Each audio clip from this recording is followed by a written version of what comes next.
invitamos al profesor Subirats a dar una charla hoy día en el contexto de la conmemoración de los 70 años de la Escuela de Gobierno y Gestión Pública. Así que estamos muy contentos de tener al profesor hoy día.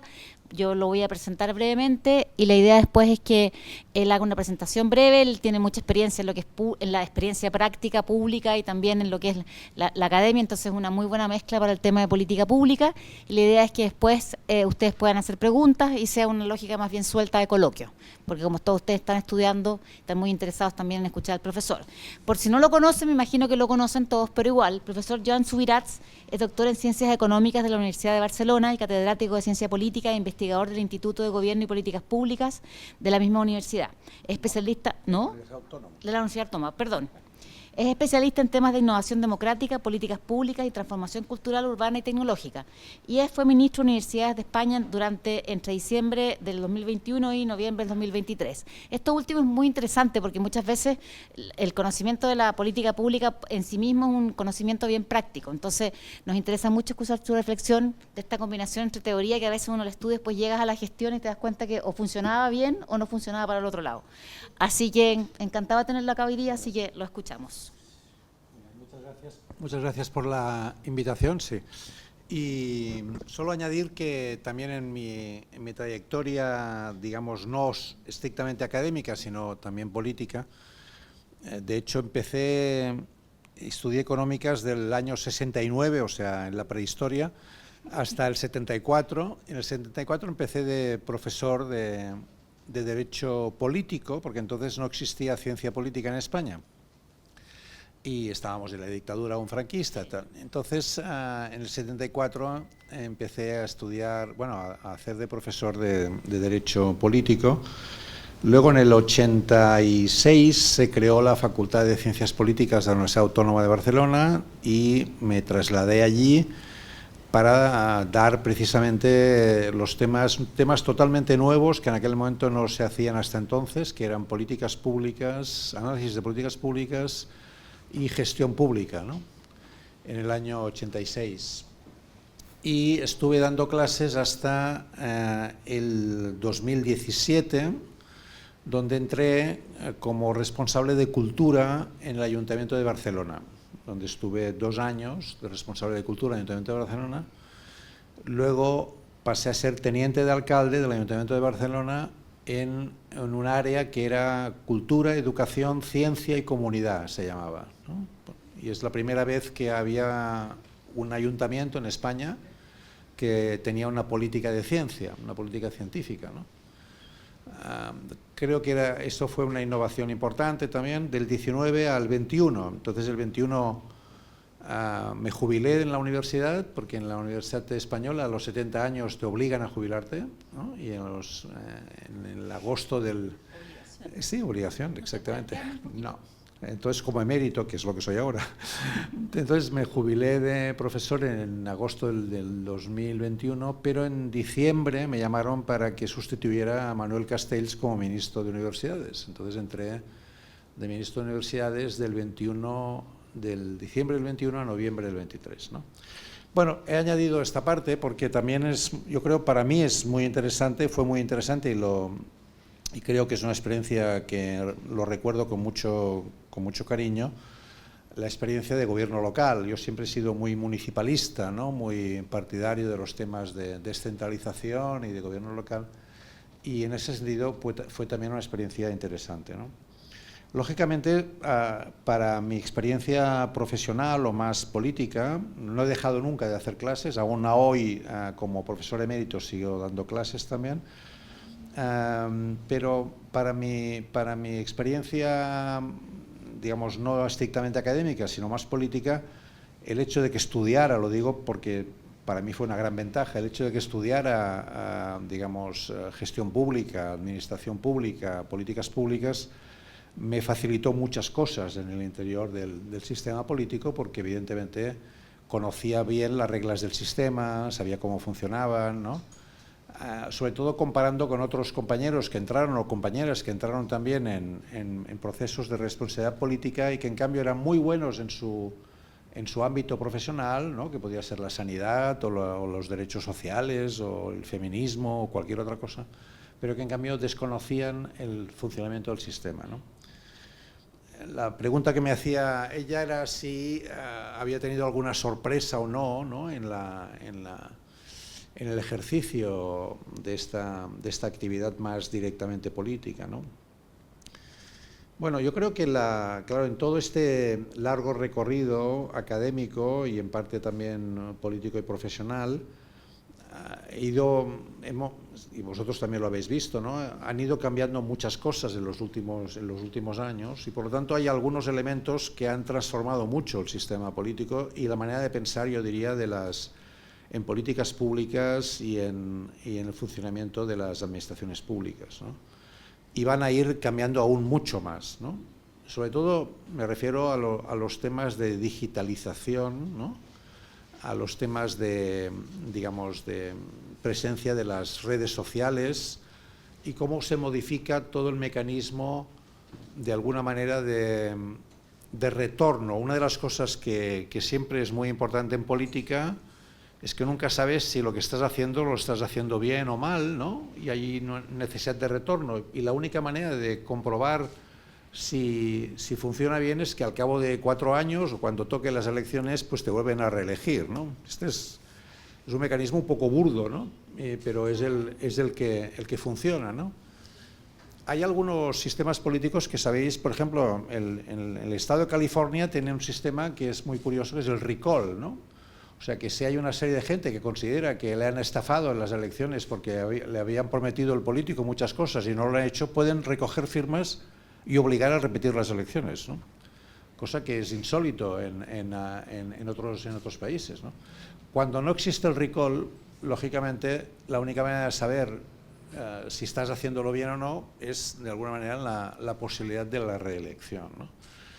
Diría que es un sistema un poco burdo porque no hay, digamos, mecanismos más certeros. Estos días, bueno, llevo solamente 2 días en Chile, ¿no? Pero me decían que el presidente Boric está manteniendo un nivel de popularidad alrededor del 34, 35, ¿no?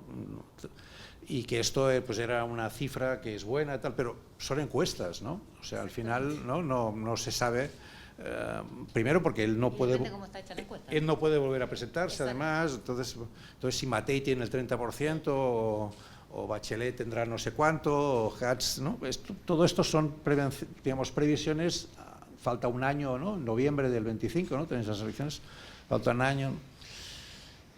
Claro, entonces realmente el retorno se hace a través o de las encuestas o de las sensaciones que uno tiene, y últimamente está el gran tema de las redes sociales, ¿no? Que es un factor muy distorsionante porque genera mucho ruido sin que ese ruido sepas muy bien si tiene una base material o no, ¿no? O sea, por lo tanto, una de las cosas que me sorprendió fue el grado de significación y de importancia que se le da a pequeñas explosiones que se dan en las redes, que no sabes qué nivel de significación tienen, pero que generan mucho ruido, ¿no? Y además que son difíciles de gestionar, porque si tú reaccionas muy rápidamente puedes generar lo que se llama el efecto Streisand, ¿no? Es decir, que tú estás sobre respondiendo, con lo cual aún generas que la burbuja que generada aumente mucho más, ¿no? Este es un factor, yo diría, importante, porque si profundizamos un poco más en ello, nos damos cuenta de que, y esta mañana lo he comentado, ¿no? En democracia, todos los trabajos que se han hecho sobre la esfera pública, Habermas ha sido pues, el gran teórico de este tema, ponen de relieve la significación que hay, ¿no? En que la esfera pública y el debate en la esfera pública acabe, digamos, generando no consenso, acuerdo, etcétera, ¿no? Pero la existencia de las redes lo que hace es que de alguna manera genera una diversidad de esferas públicas, ¿no? Está la esfera pública, digamos, de Twitter, puede estar lo que pasa en la prensa. Por edades. Sí, exacto, por edades, hay un cambio muy importante. Es decir, yo creo que esa es una reflexión que es importante porque va acompañada también de la dificultad de establecer qué es verdad y qué no es verdad, ¿no? Es decir, la existencia de las redes también lo que provocan es la posibilidad de que los fakes, ¿no? Las noticias falsas, los bulos, las manipulaciones, la utilización ¿no?, de una imagen de una persona que curiosamente es de color o tiene la piel oscura, que está, digamos, golpeando no se sabe quién, y se dice que en tal ciudad española ha pasado esto, cuando resulta que es una fotografía de hace 4 años que se utilizó de manera, digamos, subterfugia, ¿no?, para falsear esa realidad, ¿no? Entonces, yo creo que eso también es un elemento, y además viene agravado por el hecho de que esas redes no tienen un control público, son básicamente empresas, ¿no? Estamos hablando de un sector que controla GAFAM, ¿no?, que es Google, Apple, Facebook, Amazon y Microsoft, ¿no?, que están controlando ese sector, con lo cual también el nivel, digamos, de polución, ¿no?, de contaminación que esto genera, no sabes muy bien a qué viene, ¿no? Claro, además resulta que algunos de los dueños de alguna de estas cadenas pues tienen mucho interés en determinada posición política, por ejemplo, en las presidenciales americanas, ¿no? Con lo cual uno no sabe muy bien si en la actual red X, digamos, qué noticias se están primando o no se están primando, porque el señor Musk pues, es un señor que tiene intereses en las elecciones, ¿no? Pero yo creo que este es claro, no sé qué ocurre en Chile, pero por ejemplo es muy fácil y relativamente barato construir un medio digital, ¿no?, y que tenga, digamos, no tiene que tener por qué periodistas, sino personas que sepan, digamos, trabajar en la contaminación mediática, ¿no? Y además generan noticias. Yo me acuerdo, por ejemplo, que hubo haciendo de ministro de universidades, hubo un escándalo porque en una residencia, no sé si aquí llegó a saberse esto, en una residencia de estudiantes de Madrid, que era una de chicos y una de chicas, ¿no? Entonces la de chicos celebraban el inicio de curso y empezaron a cantar delante de la residencia de las chicas una serie de cantos, digamos, no políticamente correctos, ¿no? Y aquello empezó a generar, hubo denuncias de este tema y tal. Entonces se planteó el tema, eran 2 residencias de la Universidad Complutense de Madrid, que las 2 habían sido acreditadas como residencias por la universidad, pero en cambio estaban separadas por sexo. Entonces la pregunta es, ¿por qué la universidad pública, en este caso la Complutense, tenía residencias de estudiantes con segregación de sexos, ¿no? Y si tenía sentido que tuvieran segregación de sexos. Entonces la posición del Ministerio fue que nosotros pensábamos que esto no tenía por qué continuar, y que las universidades públicas, porque así estaba establecido, no podían mantener las residencias que tuvieran acreditación de la universidad. Si fueran privadas, pues es su problema, pero si tenían acreditación de la universidad no podían mantener la segregación por sexos. Bien, al cabo de unos días a mí me hicieron una entrevista, no sé si conocéis las tunas universitarias, ¿sabéis las tunas, no? Que cantan y tal.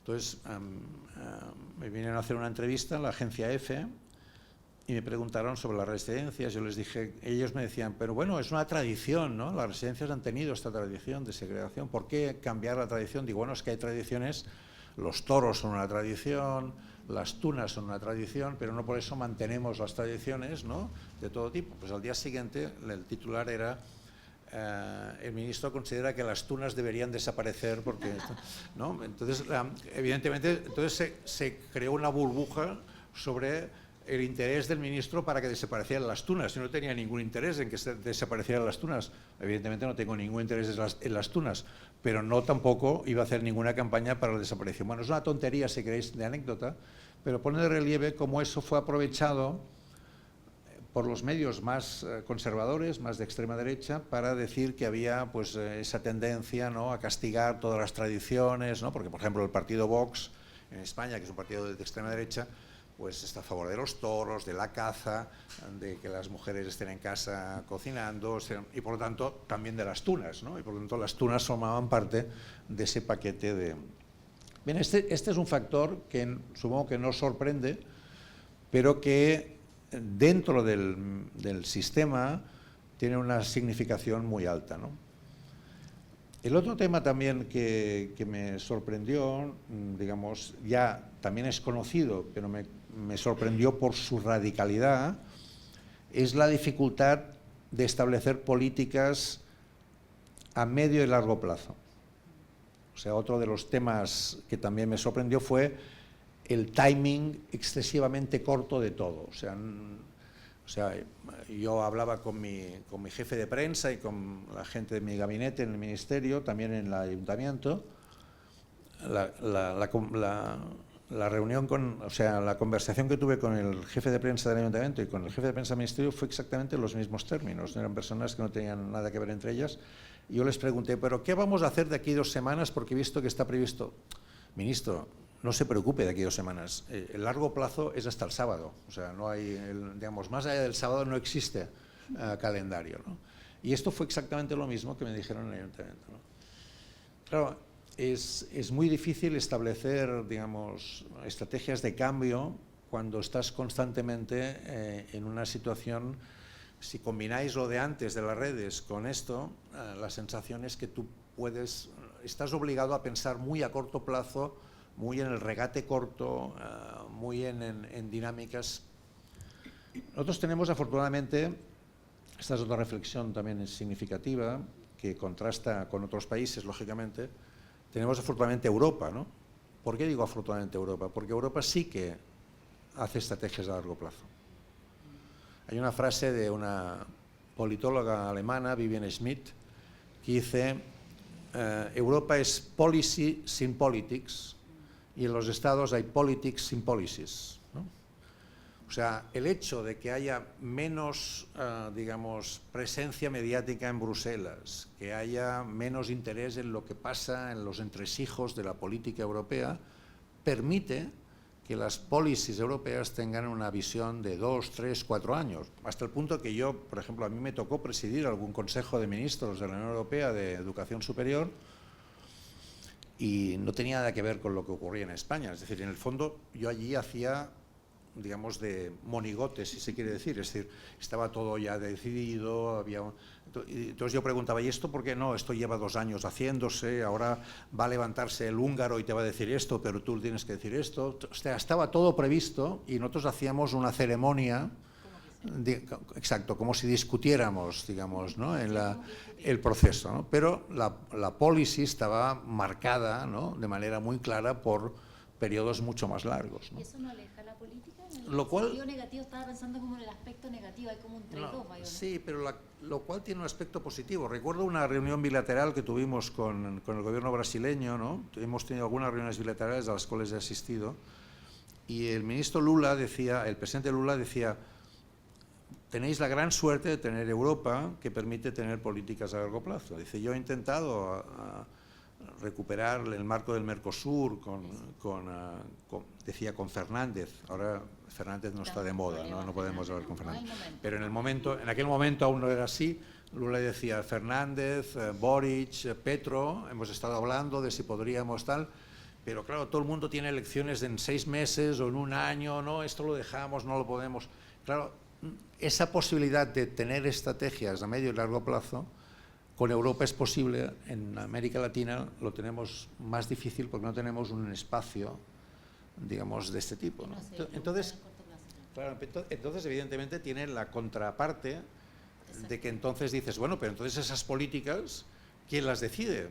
No son democráticas. Bueno, sí, son democráticas, pero de manera indirecta, ¿no? Ahora hemos hecho elecciones al Parlamento Europeo y se han elegido los más de 600 parlamentarios, pero el Consejo de Europa es un consejo que es un gobierno y al mismo tiempo está el Consejo de Presidentes de Gobierno, ¿no? De jefes de gobierno y de presidentes y que hay una especie de equilibrios muy extraños y que no hay moción de censura, etcétera, ¿no? Es decir, que las dinámicas.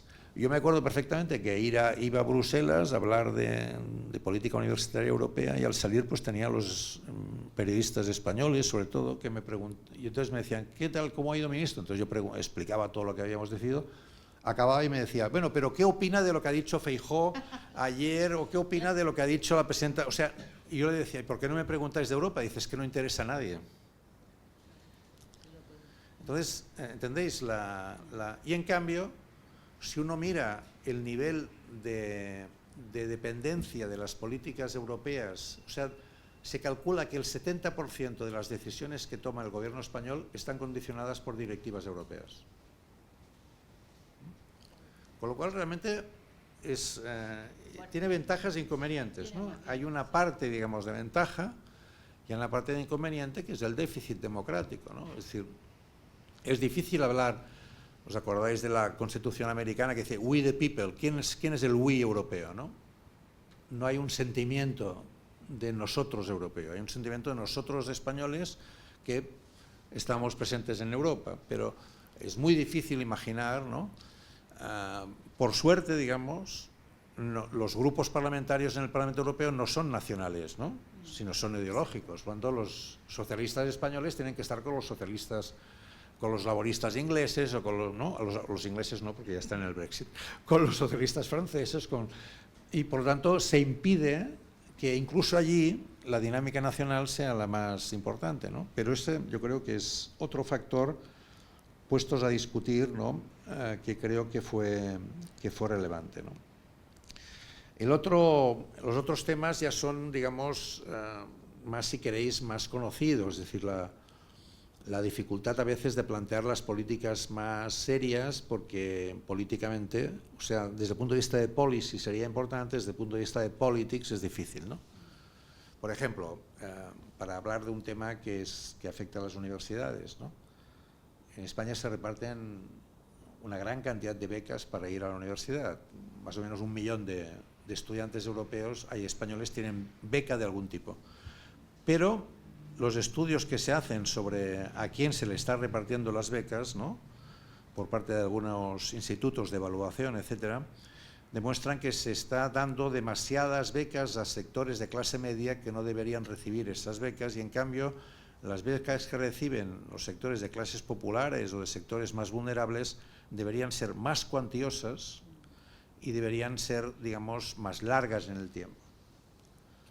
Pero claro, cuando esto se habla con la ministra de Educación, me acuerdo de esa reunión, por ejemplo, la ministra de Educación dice, falta 1 año para las elecciones, estoy hablando de hace 1 año, ¿no? Hace 1 año y medio. O sea, tú lo que quieres es que yo haga una rueda de prensa para decir que en vez de dar 1 millón de becas, 1 millón de personas van a recibir becas solamente 700.000, pero que esas 700.000 las vamos a dar a gente que lo necesita mucho más y que va a tener mucho más efecto. Pero ¿cuál va a ser el titular?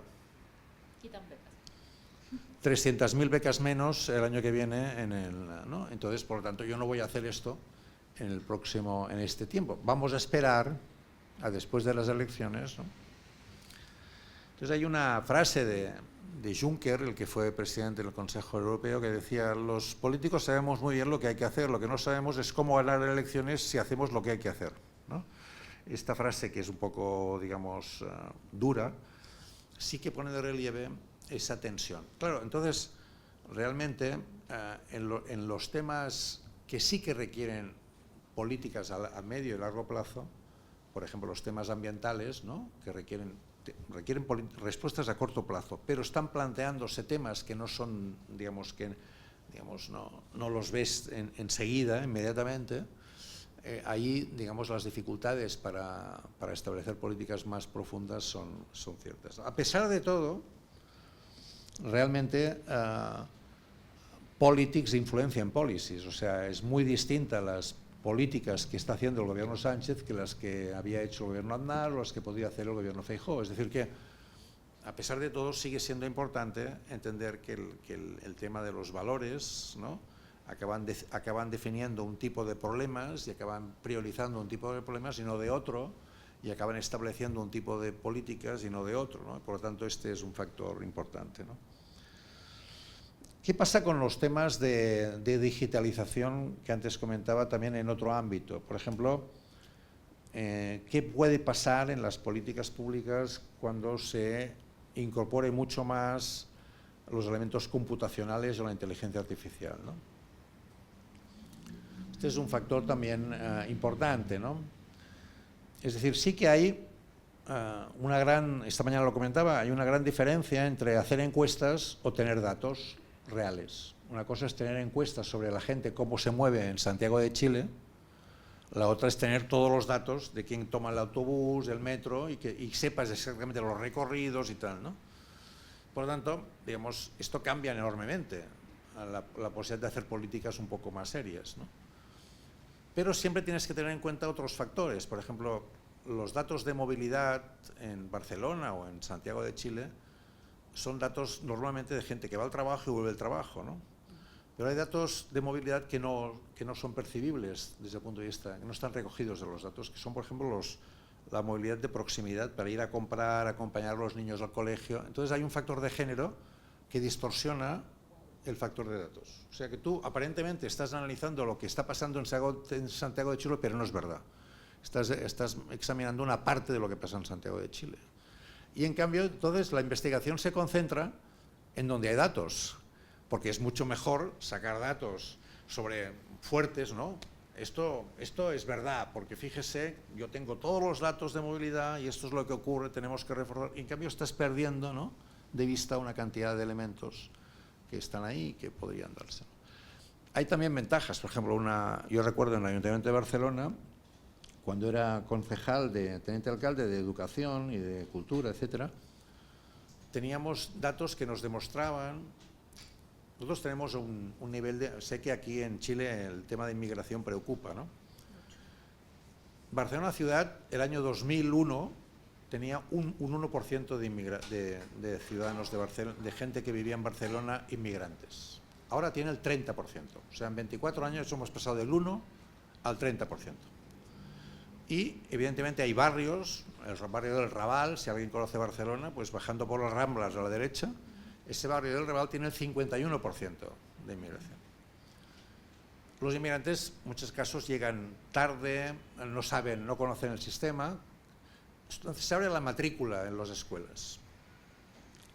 La gente local sabe perfectamente, porque no sé si aquí se utiliza la frase radio Macuto, que quiere decir, alguien me ha dicho que esta escuela, Radio Macuto, esta escuela es mejor que aquella otra, yo conozco a estos padres que van allí y tal. Entonces esto se va de boca a oreja, se va diciendo, y entonces la gente pues rápidamente se matricula a las escuelas que tienen la mejor fama. Los inmigrantes ni se enteran que se ha abierto el periodo de matriculación. Entonces, cuando se enteran que tienen que matricular a sus hijos, porque es obligatorio además, entonces resulta que la mayoría de mejores escuelas ya están llenas. Entonces, ¿dónde van? Van a parar todos a las mismas escuelas. Entonces se produce un fenómeno de guetificación, ¿no? Escuelas gueto, ¿no?, donde solamente van inmigrantes, la gente con menos recursos.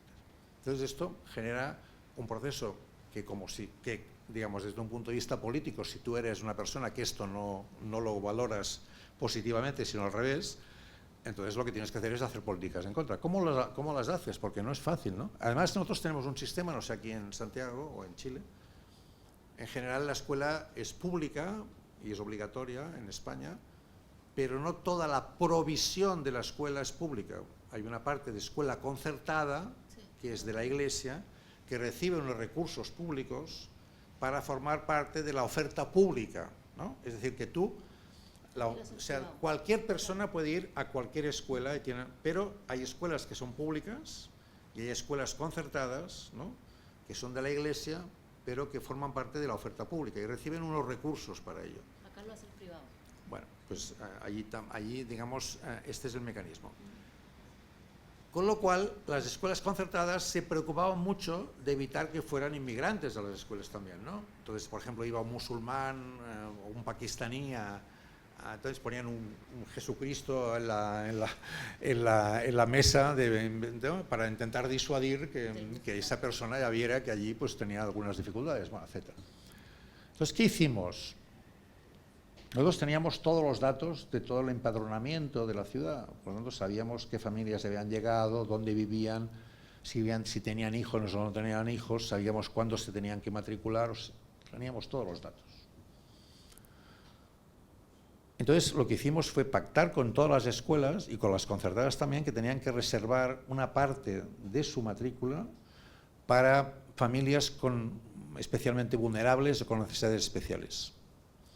Entonces, antes de abrir el periodo de matrícula, enviamos una carta a todas esas familias diciéndoles que les habíamos asignado ya una escuela. De tal manera que esas familias podían decidir no ir a esa escuela. Pero si de entrada ya se enteraban que tenían que ir a la escuela, en muchos casos no lo sabían, Y además tenían una plaza asignada cerca de su casa, evidentemente, porque se trataba de encontrar escuelas que estuvieran cercanas a su casa. Con lo cual, se ha reducido el nivel de segregación educativa en Barcelona de un 14-15% que estaba a un 6%. Es decir, se han eliminado o reducido muchísimo los procesos de guetificación. ¿Sobre la base de qué? Sobre la base de utilizar los datos.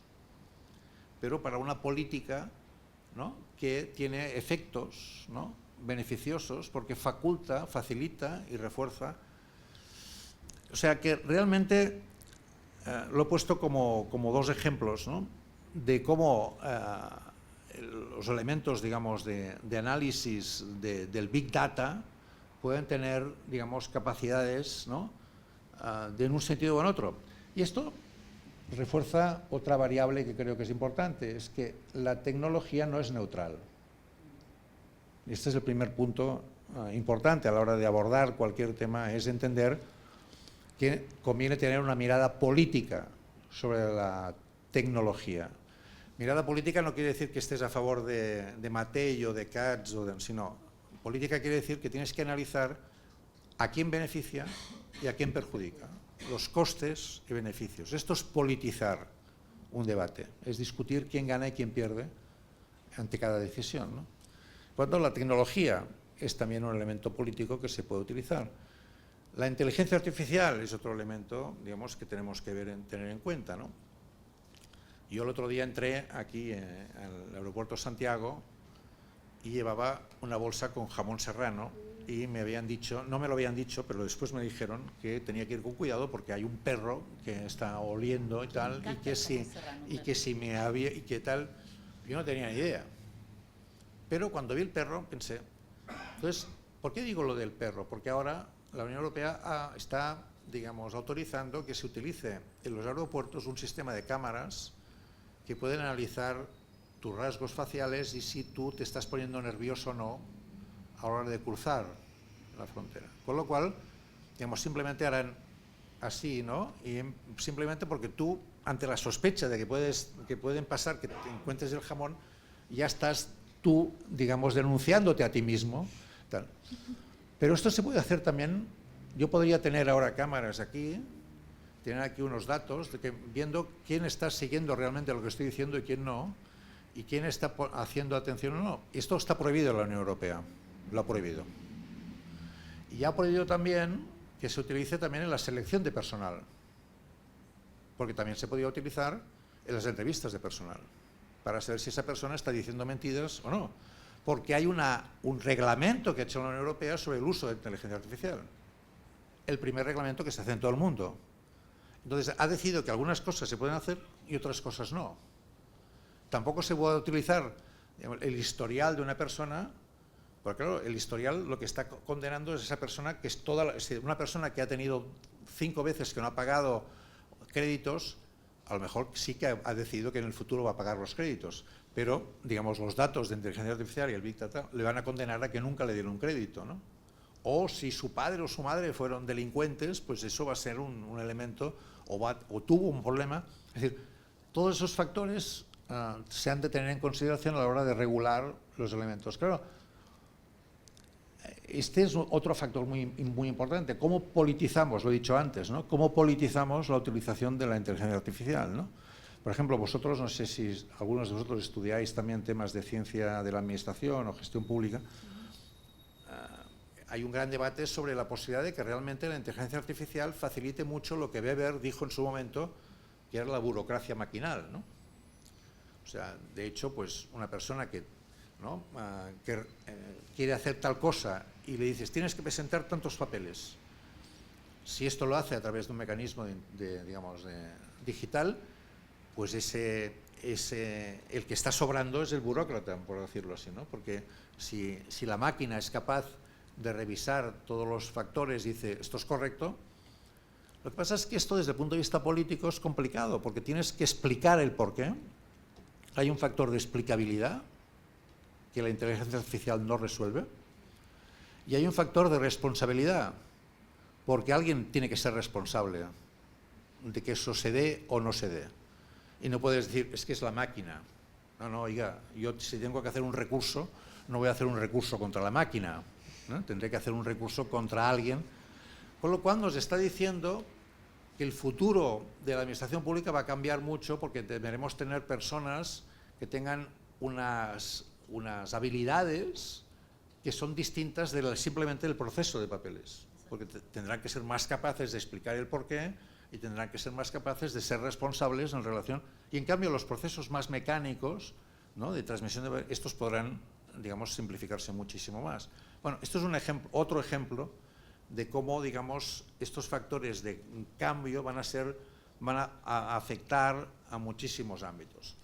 En el ámbito de la salud ya está pasando. Por ejemplo, hay una enfermedad en los ojos, que no me acuerdo cómo se llama, que los médicos tardan entre 5 y 6 meses en poder detectar si esa persona tiene o no esa enfermedad. Pero claro, han puesto 100.000 fotos de ojos de este tipo en una máquina, le han entrenado y la máquina es capaz en segundos de decir si esa persona, en el 98% de los casos, está acertando, tiene la enfermedad o no. El problema es que los médicos eran capaces de explicarle a la persona por qué tenía esa enfermedad, porque tenían todos los datos de su historial, los análisis, y podían intentar ver los efectos, ¿no?, el nexo de causalidad entre su herencia genética, su forma de plantearse la vida, lo que fuera, y la enfermedad. Y ahora la máquina no está dando ninguna explicación. Por lo tanto, aquí tenemos otro elemento también importante, ¿no?, la simplificación de algunas cosas y la complicación que puede generar en otras, ¿no? Bien, este es otro elemento que quería también comentar, ¿no?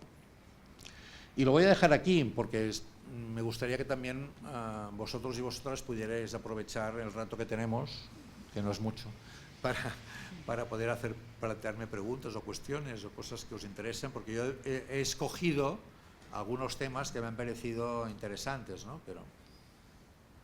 Muchas gracias. Nunca se funciona ahí.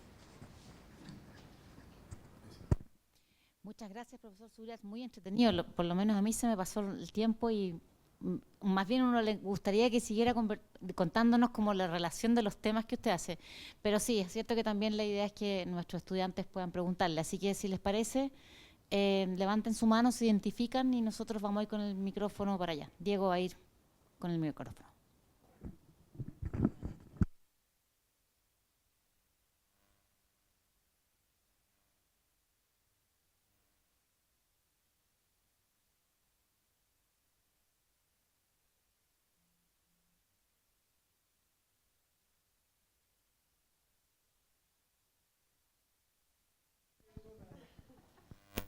Y hay que quebrar un poco el silencio. Mi nombre es Leslie Serpa, estoy en el primer año del Magíster en Gerencia Pública, ahí está el profesor que nos invitó, muchas gracias. Y yo quiero que nos pueda profundizar, que me interesó muchísimo una idea que planteó sobre las políticas en contra. Entonces, no sé si logré entenderlo bien, pero es como desde del hacer política resguardamos ciertos elementos esenciales, por ejemplo, como habló sobre el tema en ese fragmento, habló sobre la educación y cómo resguardaron la educación para niños y niñas inmigrantes.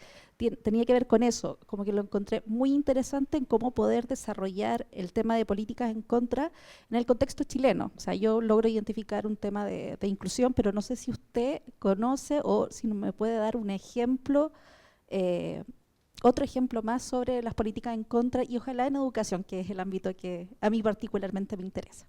Eso, muchas gracias. Sí. Bueno, sobre esta cuestión, evidentemente, lo que yo comentaba, no sé si llamarlo políticas en contra, eran en contra de la segregación, digamos, ¿no?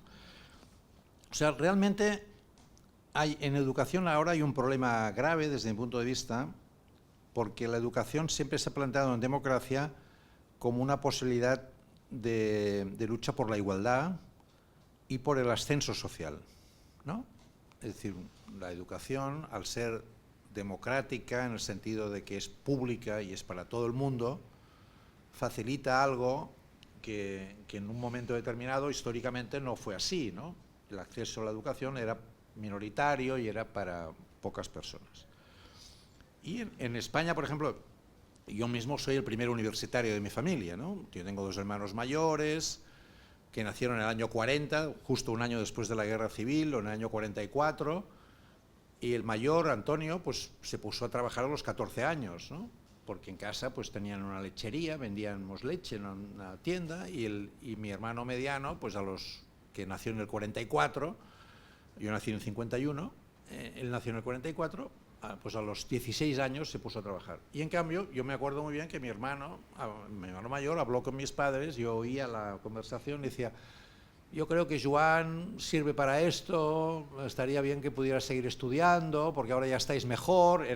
Estoy hablando del año 68, y las cosas habían cambiado mucho en España desde los años 40 a finales de los 60, ¿no?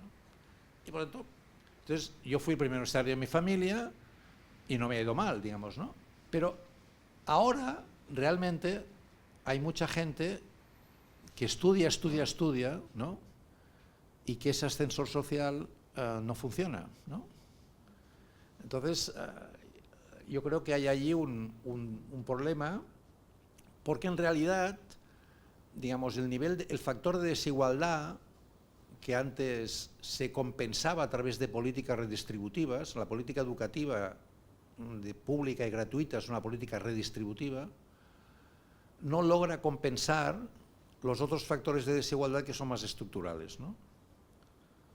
Claro, ahora la desigualdad, los estudios de Piketty y compañía, ¿no?, nos ponen de relieve que la desigualdad ya no se genera tanto en el ámbito del trabajo, como que viene heredada, ¿no? Cada vez más el factor capital es más importante que el factor trayectoria vital. Es decir, que hay una acumulación de riqueza que se hereda, y esta herencia mantiene el nivel de desigualdad por encima de las posibilidades que el sistema educativo puede dar de promoción.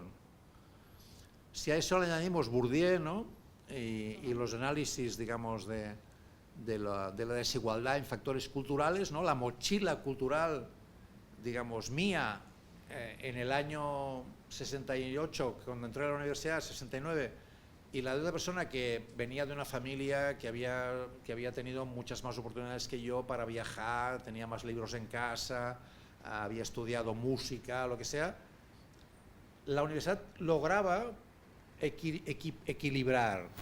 Y ahora, en cambio, los factores culturales, la mochila cultural de las personas, a pesar de que 2 personas lleguen igual a acabar el bachillerato y poder entrar a la universidad, el factor, fíjate que ahora que está de moda en las empresas, cuando valoran, dicen, bueno, usted tiene el título, sí, pero a nosotros nos interesan las soft skills, las competencias blandas. Usted tiene capacidad de trabajar en equipo, ha tenido experiencias, digamos, de otro tipo, es emprendedor, ¿no? Es negociador, tiene iniciativa, ¿no? Y esos factores tienen que ver con factores de carácter cultural, ¿no?, que no se aprenden solo, ¿no?, sino que vienen determinados por oportunidades que uno ha tenido, ¿no? Mis hijas, pues yo he estado haciendo estancias en Berkeley o en París, mis hijas me han acompañado a las universidades y han estado en los cursos de verano. Yo tuve que aprender inglés, ellas han aprendido inglés de pequeña, han ido, ¿no? Es decir, sus mochilas culturales no tienen nada que ver con las mochilas culturales que tuve yo en su momento, ¿no? Y eso es un factor que no se logra compensar con el sistema educativo. Entonces, ¿qué se puede hacer? Entonces, se está hablando de políticas predistributivas. ¿Qué sería una política predistributiva? Por ejemplo, que fuera gratuito y público la enseñanza de 0 a 3 años. Aquí, ¿cuándo empieza la educación obligatoria en Chile? A los 5. En España es a los 6, pero se ha convertido en pauta que a partir de los 3 años todo el mundo tiene acceso al sistema público. Por lo tanto, entonces, de 0 a 3 es lo que queda en el sistema, que no es, digamos, entonces es muy costoso, o sea, cuesta mucho dinero llevar a tu hijo, allí se llama guardería o escuela nido, ¿no?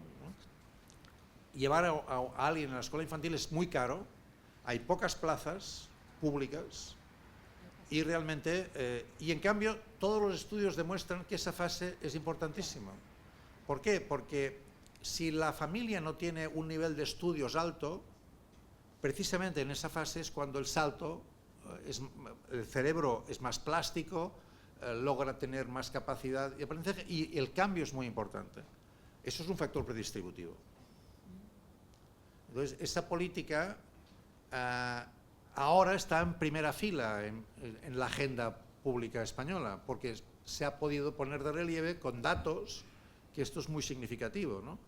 Pero en cambio es muy costoso y hasta ahora la enseñanza infantil desde de 0 a 3 era de los ayuntamientos y por lo tanto de los municipios. Entonces, la distribución de gasto público en España está muy sesgada hacia el Estado y las comunidades autónomas, las regiones. Tú fíjate, por ejemplo, que los países nórdicos, esto es otro factor importantísimo. En España la distribución de gasto público, cuando murió Franco, el año 75, era 88% el Estado, 12% las regiones. Perdón, los municipios, no había regiones. Era el Estado y los municipios. 88-12. Ahora es 51 el Estado, 36 las comunidades autónomas, 13 los municipios. Fíjate que el gran cambio se ha producido entre Estado y comunidades autónomas, ¿no? ¿Vosotros qué tenéis? ¿Provincias aquí o cómo se llama? Regiones. Regiones, bien. Pero los municipios han pasado del 12 al 13%. ¿Cuál es la distribución de gasto público en los estados nórdicos, ¿no? Finlandia, Suecia, Noruega, los de siempre. 40% del Estado, 60% de los municipios. Sanidad, educación, servicios sociales son municipales. Y financiados con esa Financiados plata, por el del Estado. Pero claro, eso quiere decir que entonces la capacidad de los municipios de atender la diversidad territorial es mucho mayor. Bueno, entonces yo creo que ese factor hace que las escuelas, por ejemplo, las escuelas infantiles en los países nórdicos, desde los 0 años, tú puedes llevar a tu hijo, no es obligatorio llevarlo a los 0 años, puedes llevarlo a los 0, a los 1, a los 2, a partir de los 3, entonces, a partir de los 6 de hecho es obligatorio, porque hay gente que, por ejemplo, prefiere el homeschooling, ¿no? Sí. Pero a partir de los 6 años tendrías, ¿no? Bueno, pero entonces puedes llevarlo. Y este es un factor, y desde los 0 años hay escuelas infantiles en esos países con música, con arte, porque se sabe que los factores artísticos y culturales son muy importantes en esa fase, digamos, educativa, porque genera mucha más soft skills que el aprendizaje puro y duro, ¿no? Que empieza cuando ya tienes un currículum que tienes que cumplir, unas pautas que tienes que ¿no? examinar, etcétera, etcétera, ¿no? Bueno, son 2 ejemplos, digamos, ¿no? Otro factor de política predistributiva sería, por ejemplo, fijar cuál es el salario vital mínimo que tiene que tener una persona en una ciudad. En vez de hablar de salario mínimo de Chile, la diferencia entre vivir, ahora me voy a inventar, en Teracata y Santiago puede ser mucha. Por ejemplo, entre Barcelona y vivir en Toledo hay una gran distancia de lo que cuesta vivir en una ciudad o en otra. Y en cambio el sueldo de los funcionarios públicos es el mismo en todo el territorio. Debería haber, ¿no? un salario mínimo de ciudad que definiera sobre los costes, y esto sería un factor predistributivo también. La vivienda, la existencia de vivienda pública asequible es un factor predistributivo, ¿no? Y en cambio no puede compensarse después redistributivamente, cuesta mucho de hacerlo redistributivamente, ¿no? Por tanto, las políticas redistributivas clásicas del welfare state hoy están en discusión porque no están consiguiendo luchar contra lógicas. Una de las medidas que ahora se está discutiendo en España y en Europa es que a los 18 años toda persona debería recibir 20.000 euros para poder empezar, digamos, en igualdad de condiciones, una estrategia por su parte, personal, de invertir con otros amigos, ¿no? Si hay 5 personas que ponen 20.000 euros cada uno, son 100.000 euros, ya puedes empezar a hacer alguna cosa. Pero esto se está discutiendo, ¿por qué? Porque se comprueba que el factor hereditario es el que está rompiendo toda la posibilidad de ascenso social. Y sin igualdad no hay democracia. La democracia no es solamente un sistema de selección de élites, es un sistema que debe garantizar la dignidad y la igualdad. Entonces allí el debate es sobre si las políticas del welfare state del 45 siguen siendo útiles o no, o han de cambiarse por otras políticas, ¿no? Muchas gracias. Una última pregunta. ¿Alguien más quiere comentar algo? ¿No? Súper. Hola, buenas tardes. Muchas gracias primeramente. Mi nombre es Virginia Saavedra, también del mismo magíster que Leslier. Gracias por la oportunidad, muchas gracias por estar acá con nosotros. Mi pregunta, o quizás más bien comentario, o también obtener un poco su sugerencia en el aspecto de las políticas públicas, que nosotros hoy bien estamos muy estudiando bien a fondo, estamos ya trabajando en todas las etapas de ella, estamos en la implementación, ahora vamos a pasar a la evaluación. En relación a eso, ¿qué nos puede sugerir o quizás inferir de cómo hacerlo nosotros en nuestros trabajos? La mayoría somos funcionarios públicos. Cuando queremos implementar una política pública y pasa esto que usted también comentó de los periodos que son tan cortos, de los periodos de gobierno, entonces al final quizás hay una idea muy buena, pero llegamos como con la idea y no nos dan la oportunidad justamente por esto, porque los periodos están muy cortos o ya se va a acabar el gobierno que está de turno. Eso sí me puede ayudar o inferir algo. Sí, realmente es complicado, ¿no? En el sentido de que normalmente hay muchas resistencias al cambio, ¿no? Una frase típica en la administración pública es ¿por qué cambiar si siempre se ha hecho así, ¿no?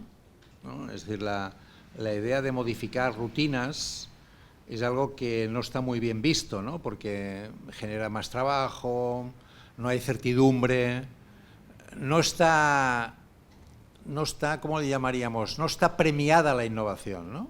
Sino que está castigada la innovación. Y de alguna manera esto es algo que es así. Entonces, claro, a veces lo que conviene es ver qué partes del problema pueden ser abordadas más fácilmente que otras, ¿no? Es decir, a lo mejor hay un tema que es definir el problema bien, ¿no? Yo creo que esto es clave en políticas públicas. Seguramente la fase más importante de todas es la fase de definición del problema, ¿no? Entonces, si tú defines bien el problema, puedes llegar en el fondo, definir el problema es, de alguna manera, reconstruir todo el proceso de implementación. Porque, digamos, lo que genera normalmente la política pública es un grado de insatisfacción sobre algo que ocurre. Pero ese grado de insatisfacción no quiere decir una formulación de una política, ¿no? Es que estás insatisfecho con esa realidad, ¿no? Tú imagina, un ejemplo que yo ponía, pues llegas ahora estoy en un hotel, ¿no? Imagínate que llego a ese hotel y estoy quejándome porque el ascensor es muy lento. Entonces, yo hablo con un analista de políticas y le digo, como dueño del hotel, recibo muchas quejas de que el ascensor es lento, pero me cuesta mucha plata cambiar los ascensores. Y el analista de políticas dice, no, el problema no es que el ascensor sea lento, sino que la gente tiene la sensación de que tarda mucho tiempo. Si tú le modificas la percepción de tiempo, a lo mejor estás resolviendo no el problema de que el ascensor sea lento, pero sí la percepción de que está perdiendo mucho tiempo. Por ejemplo, pones espejos a los lados del ascensor. Entonces, si os fijáis, en muchos sitios hay espejo al lado del ascensor. Entonces la gente pues mira al espejo, entonces se arregla y tal, y entonces llega el ascensor. Tú no estás solucionando el problema del ascensor, estás intentando resolver un problema de... Esto evidentemente es desviar la atención, ¿no? Pero puedes conseguir reducir el nivel de ruido que esa queja genera, ¿no? Es distinto definir, por ejemplo, es distinto decir cada vez faltan viviendas para la gente sin techo en Santiago de Chile, que decir ha aumentado el número de los sin techo. Tú no estás diciendo ya inmediatamente, no estás incorporando en la definición del problema el hecho de que faltan viviendas. Estás diciendo que aumenta los sin techo. Entonces, a partir de ahí, ese es un problema que puede tener un problema. Busquemos los orígenes de los sin techo, pero no inmediatamente estás situando el problema en algo que es muy complicado, que es hacer viviendas para los sin techo. Puedes hacer otras cosas, digamos, ¿no? No sé si me explico. O sea, entonces, depende de cómo definas el problema, los procesos de implementación pueden ser más fáciles o menos, porque no estás yendo, digamos, a la raíz del problema. O sea, en política pública, de hecho, no queremos resolver problemas, sino que queremos tener problemas menos graves de los que teníamos al principio. ¿No? Entonces, por lo tanto, si estoy en A y quiero llegar a no A, es complicado, pero si estoy en A' y A' es mejor que A, entonces está bien A', porque he mejorado en relación a A. Entonces, a veces tenemos la sensación de que la política ecológica va a resolver el problema. No, lo puede mejorar. Es decir, en esta política que yo decía antes de las escuelas para inmigrantes, no estoy resolviendo el problema de que los inmigrantes están mal vistos, de que hay racismo, de que hay segregación, de que hay segmentación. Esto no lo he resuelto. Lo que he resuelto es que tengan más posibilidad de tener escuelas no ghettificadas. Pero no estoy resolviendo el problema de fondo, ¿no? Porque si no se acaba la política. Del racismo, ¿no? Claro, si se resolviera se acaba la política. Bueno, no, porque nunca se acaban las políticas. Los problemas nunca se acaban, siempre hay nuevos. O sea, no hay problema. Cuando yo diría, es decir, por ejemplo, yo era partidario de unificar educación y cultura en el Ayuntamiento de Barcelona, por lo que antes he comentado, ¿no? Pienso cada vez es más importante el factor cultural en el factor. Entonces, para mí, el que hubiera una concejalía de educación y una de cultura con equipos que trabajaban por separado, para mí era un problema, y propuse la alcaldesa, me permitió hacer esta concejalía única, y yo fui trabajando para conseguir ir unificando. Pero, de hecho, luego hubieron elecciones y han cambiado, y la persona que ha venido después no le ha interesado el tema y no ha seguido. Pero dejé una serie de temas puestos encima de la mesa que han seguido. Por ejemplo, pues cada instituto de secundaria en Barcelona cada año recibe un artista que hace un curso durante el año con un grupo de estudiantes, ¿no? Se llama un programa en residencia, cuesta relativamente barato, y está generando unas dinámicas, ¿no? del interés de la parte cultural en el sector educativo. No he conseguido, ¿no? unificar cultura y educación, pero sí que he puesto algunas bases que van en la línea de que desde el punto de vista educativo se valore cada vez más la presencia de factores culturales, y desde el factor cultural se entienda que el sector educativo no es algo ajeno al ámbito cultural, sino que ellos también pueden trabajar allí, ¿no? Y esto está generando algunas dinámicas, siendo optimistas, que pueden ir en la línea que yo comentaba. Irán menos rápido que si yo hubiera estado en el frente de este tema, ¿no? Pero podrían avanzar, digamos, ¿no? No sé si te he contestado, ¿no? Pero la idea sería, a veces es mejor avanzar un 20% y no conseguir el 100%, pero trabajar de manera lateral también se puede avanzar, ¿no?